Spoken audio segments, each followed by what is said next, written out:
Gary Stevenson is a fraud and you shouldn't follow false prophets. Today in this video, I'm going to take you through the evidence that Gary Stevenson is not all he is cracked up to be.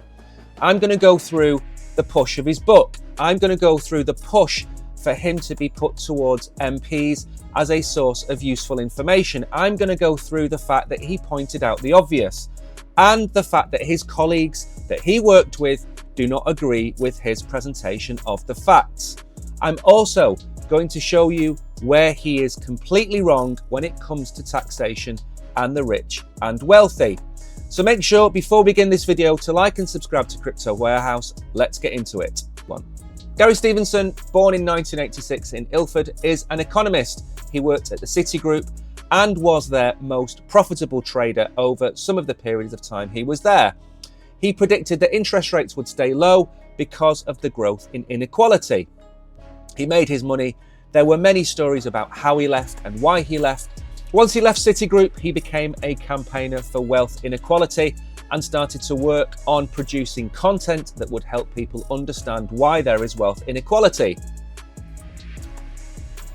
And this is my first real gripe I have with Gary Stevenson, and that is victim mentality.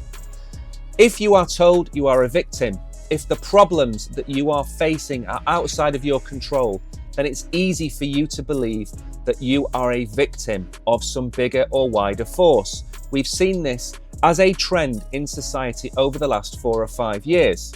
Instead of going out there and trying to prove yourself, it's so much easier to sit at home and believe that you are hard done by.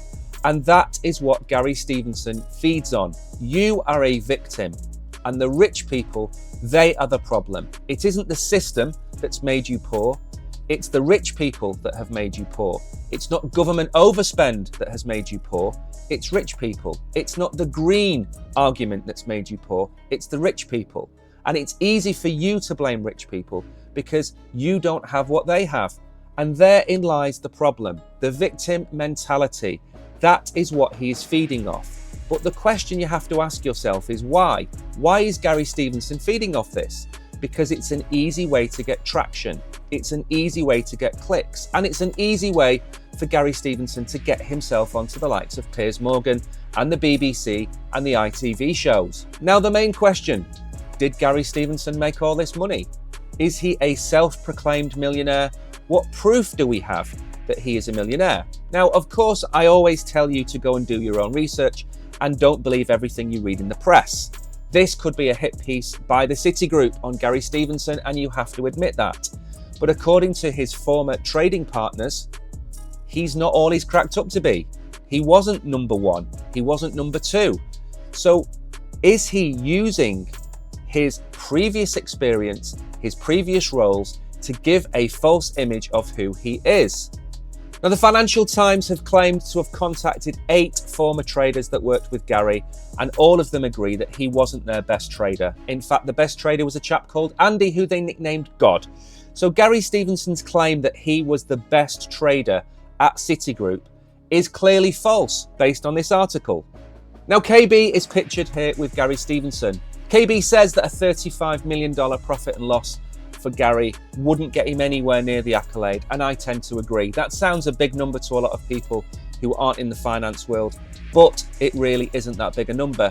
So Gary has been lying about his experience. Does that remind you of anybody? Rachel Reeves, for example. She didn't necessarily do too badly for lying about her history to become the Chancellor of the Exchequer. So if Gary is lying about his history, what makes us believe that what he's telling us now is the truth? On cryptocurrency, Gary Stevenson has called out Satoshi Nakamoto and explained Gary's motive behind what he would do if he was Satoshi Nakamoto. Now, what's interesting from this video, I will leave a link to this in the description below, is Gary is not describing Satoshi Nakamoto. Gary is describing himself. Gary is describing what he would do if he was Satoshi Nakamoto. And you can see and hear in his voice that this is exactly what he is trying to do. Drive up hype around himself and keep that hype going. He suggests that Satoshi Nakamoto single-handedly has pumped the price of Bitcoin so high. Now, where Gary is correct is that 98% of cryptocurrencies that exist are Ponzi schemes, they are scams, they are pump and dumps, they are rug pulls, and I agree. But going after Bitcoin shows an inherent flaw in his understanding of what Bitcoin is. And most of you watching this who aren't in crypto are going to wholeheartedly agree with Gary and wholeheartedly disagree with me. But the American government, China, Russia, India, some of the biggest companies in the world such as Tesla are all buying Bitcoin. Do not believe this man knows more about cryptocurrency than nation states. Gary Stevenson has not done his homework on Bitcoin. He has done his homework and he has read the news about Trump coin, Melania coin, the Central African Democratic coin. He's done his homework on rug pulls. But if he's been advised about this, he's been advised incorrectly. And that shows to me that he doesn't know everything he's talking about. He sounds incredibly knowledgeable, but when it comes down to brass tacks, he is simply reciting a narrative which enforces the victim mentality.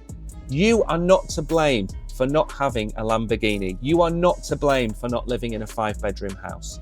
And this shows to me that he doesn't know what he's talking about. And now it comes down to brass tacks. What is the motivation behind Gary Stevenson? Is it to promote pay equality? Is it to promote wealth equality? Is it to talk about the rich people getting richer and the poor people getting poorer? He's written a book. Of course he's written a book. This is his motivation. He wants to make money. He gets his foot in the door by telling you about economic facts. As we said before, he talks to you about simple economic equations, and for that, he is educating the public, and for that, he should be praised. But shoehorning in a book, shoehorning in victim mentality, and shoehorning in the fact that he was the best trader at the Citigroup, even though everybody who worked with him said he wasn't, that is disingenuous. And this is the reason he is promoting this inequality. He wants to make money. Are you telling me seriously that a trader who's turned his back on the trading world or possibly made redundant from the trading world, are you telling me that he is seriously doing this for the benefit of mankind, or is he doing this for the benefit of his own pockets? Because the evidence suggests that he's doing it for himself. If we take his biggest argument, that COVID was the reason that the inequality divide became bigger and bigger and bigger, the reason that happened was that the UK, America, and many other countries printed 20 to 30% of their money supply. That increased the cost of goods by anywhere from 20 to 50% over the subsequent 3 years. Your loaf of bread, which was £1, is now almost £2. Toilet paper became non-existent. Many goods became more expensive, and that's simply because there was more money in the system. But where does that money in the system go? You spend it. You spend it buying the iPads, you spend it buying your takeaways, and that money goes to the corporations, and they make bigger and bigger profits. And who owns the shares of those companies? The rich and wealthy.